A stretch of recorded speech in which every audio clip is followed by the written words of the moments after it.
లెక్సీ Telugu stories పిల్లల నీతి కథలు సాయం. రవికి పక్షులంటే చాలా ఇష్టం. వాటి మధురమైన కిలకిలా రావాలు వినడం అంటే మరీ ఇష్టం. రవి నిద్ర లేవగానే కిటికీ దగ్గరకు వచ్చి నిలబడతాడు. అక్కడ ఉన్న పక్షులను చూస్తూ వాటి ధ్వనులు వింటూ తన దినచర్య మొదలు పెడతాడు. ఈ అందమైన చిన్న చిన్న పక్షులు ఎక్కడి నుంచి వస్తాయో, అక్కడికి ఎలా వెళ్తాయో అని ఆలోచిస్తూ ఉంటాడు. ఒకరోజు ఉదయం ఒక పెద్ద పక్షుల గుంపు వచ్చింది. రోజులాగే అవి విద్యుత్ తీగల మీద కూర్చున్నాయి. కిచకిచమంటూ రెక్కలాడిస్తున్నాయి. చీటికి మాటికి ఎగురుతూ మళ్ళీ వచ్చి అదే తీగపై వాలుతున్నాయి. ఇదంతా రవి ఆసక్తిగా చూస్తున్నాడు. కొద్దిసేపటికే ఒకటొకటి పక్షులన్నీ ఎగిరిపోసాగాయి. కానీ ఒక పిచ్చుక అక్కడే ఉండిపోయింది. అది ఎగరడానికి ప్రయత్నిస్తోంది, కానీ ఎగరలేకపోతోంది. రవి ఆ పిచ్చుకని చూశాడు. ఆ పిచ్చుక కాలు తీగలో ఇరుక్కుపోవడాన్ని గమనించాడు. అమ్మా, అటు చూడు, ఆ పిచ్చుక తీగలో ఇరుక్కుపోయింది అన్నాడు. పర్వాలేదులేరా, కాసేపైతే అదే ఎగిరిపోతుంది అంది వాళ్ళ అమ్మ. కాదమ్మా, దాని కాలు తీగలో ఇరుక్కుపోయింది, అందుకే ఎగరలేకపోతోంది అన్నాడు. అలా తీగల్లో ఇరుక్కుపోతూనే ఉంటాయి. నువ్వు లోపలికి రా, దాని గురించి నువ్వేమీ ఆందోళన పడాల్సిన అవసరం లేదు. పాపమమ్మా, నువ్వు కాస్త ఆలోచించు. అది ఈ తీగలో రాత్రంతా ఇరుక్కుపోయి ఉంటే ఏమవుతుందో? ఏమీ అవ్వదు. నువ్వు పొద్దున లేచేసరికి అది ఎగిరిపోయి ఉంటుంది చూడు అంది అమ్మ. రవి రాత్రంతా ఇదే ఆలోచనలతో పడుకున్నాడు. పిచ్చుకకి ఏమీ కాకూడదని కోరుకున్నాడు. మరుసటి రోజు ఉదయం లేవగానే పిచ్చుక గుర్తుకొచ్చింది. గబగబా బయటికి వెళ్ళి తీగ వైపు చూశాడు. అక్కడ దృశ్యం చూసి ఆశ్చర్యపోయాడు. ఆ పిచ్చుక అలాగే ఉంది, కానీ పిచ్చుక చుట్టూ ఇతర పక్షులు చేరాయి. తీగకు ఇరుక్కున్న పిచ్చుక నోరు తెరచి ఉంది. పక్షులన్నీ దాని నోటికి ఆహారం అందిస్తున్నాయి. రవి ఇంట్లోకి పరిగెత్తుకు వెళ్ళి వాళ్ళ అమ్మ చెయ్యి పట్టుకుని బయటికి లాక్కొచ్చాడు. చూడమ్మా, ఆ పక్షులన్నీ దానికి తిండి పెడుతున్నాయి. అమ్మ కూడా ఆశ్చర్యంగా చూసింది. రవికి ఇదంతా ఆశ్చర్యంగా, వింతగా అనిపించింది. నిజమే, ఆ పక్షులన్నీ కష్టంలో ఉన్న పిచ్చుకకి సహాయం చేస్తున్నాయి. కానీ మనిషి మాత్రం పట్టించుకోవడం లేదు. అందరూ చూసి కూడా చూడనట్టు ఉంటున్నారు అనుకున్నాడు. ఇంతలో అక్కడికి వాళ్ళ నాన్న వచ్చాడు. రవి ఆశగా, నాన్న నాన్న, ఆ పిచ్చుకు చూడు, పాపం తీగలో ఇరుక్కుపోయింది, దాన్ని ఎలాగైనా కాపాడుదాం నాన్న అన్నాడు.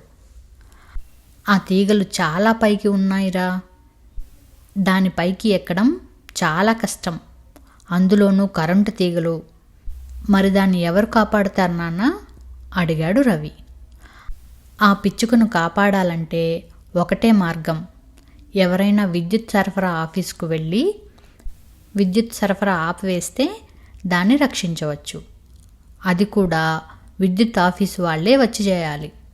నువ్వు ముందు బడికి బయలుదేరు, ఇప్పటికే ఆలస్యం అయింది అన్నాడు. రవి బడికి బయలుదేరాడు. దారిలో నడుస్తున్నా ఆ పిచ్చుకే గుర్తుకొస్తోంది. విద్యుత్ ఆఫీస్లో ఎవరెళ్ళి చెబుతారు? ఆ పిచ్చుకను ఎవరు కాపాడుతారు? ఎవరి గురించి ఎదురు చూడకూడదు, నేనే దాన్ని కాపాడుతా అనుకుంటూ రవి నేరుగా విద్యుత్ ఆఫీసు వైపు వెళ్ళాడు. విద్యుత్ ఆఫీసు లోపలికి గబగబా వెళ్ళాడు. అక్కడ కుర్చీలో కూర్చున్న అతనితో, సార్ సార్, మీరు కొద్దిసేపు కరెంటు ఆపివేస్తే ఆ పిచ్చుక బతుకుతుందండి అన్నాడు. కుర్చీలో కూర్చున్న వ్యక్తి రవి మాటలు విని నవ్వి, నువ్వెవరు, ఎక్కడ ఉంటావు, విద్యుత్ ఆపడమేంటి, పిచ్చుకను కాపాడడమేంటి అంటూ ప్రశ్నలు కురిపించాడు. తన ఇంటి ముందు పిచ్చుక ఇరుక్కుపోయిన సంగతంతా పూసగుచ్చినట్లు చెప్పాడు రవి.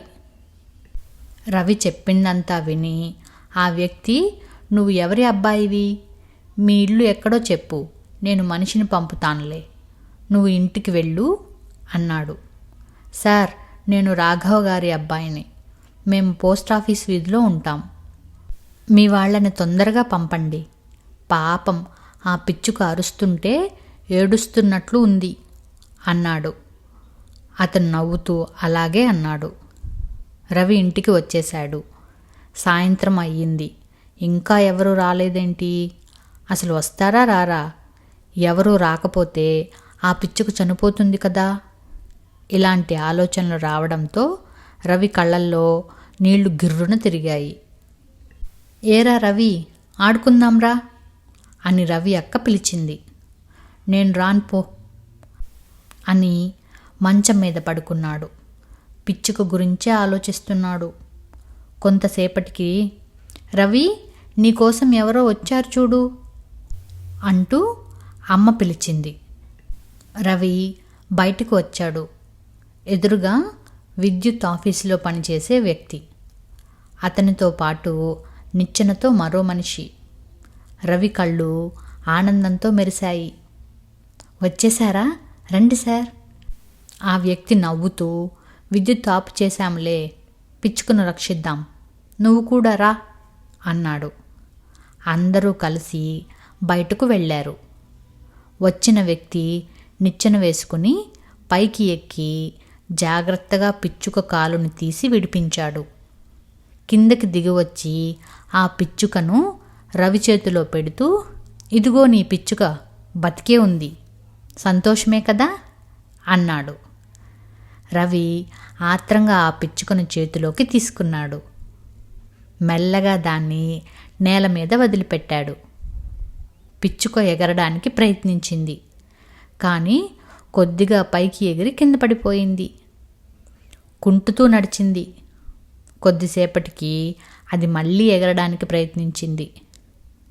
ఈసారి ఎగరడంలో సఫలీకృతం అయ్యింది. కిచ్కిచ్చమంటూ గాల్లోకి ఎగిరింది. రవి ఆనందానికి అవధుల్లేవు. అమ్మా, పిచ్చుక ఎగిరిపోయింది అంటూ గట్టిగా చప్పట్లు కొట్టాడు.